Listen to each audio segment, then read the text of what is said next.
గత వారం రోజుల నుంచి మీరు చూశారు, రాష్ట్ర వ్యాప్తంగా ఎక్కడైతే బియ్యం అక్రమంగా ఎగుమతులకు పాల్పడుతున్నారో, ఒక అడ్డాగా కేర్ ఆఫ్ అడ్రస్గా కాకినాడ పోర్ట్ని మార్చేశారో అక్కడ తనిఖీలు విస్తృతంగా చేశాం.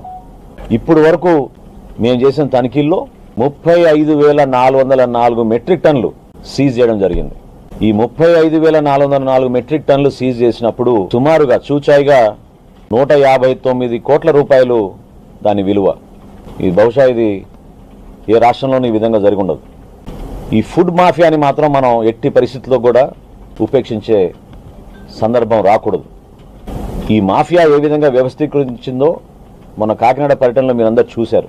చాలామంది మీడియా మిత్రులు, అధికారులు కూడా మేము మొట్టమొదటిసారి మమ్మల్ని కాకినాడ పోర్ట్లో గేట్ దాటి మమ్మల్ని రానిచ్చారనే విషయం చెప్పినప్పుడు నేనే ఆశ్చర్యపోయాను.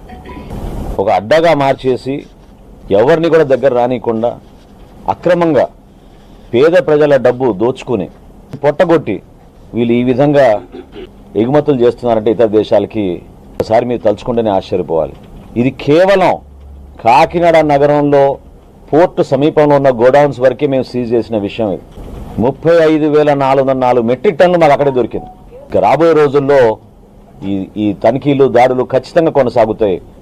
అనేక జిల్లాల నుంచి మాకు సమాచారం వస్తుంది. నేను ఒక భరోసా ఇవ్వబోతున్నాను, ఖచ్చితంగా ఆ మార్పు నెల రోజుల్లోనే మేము చూపిస్తాం.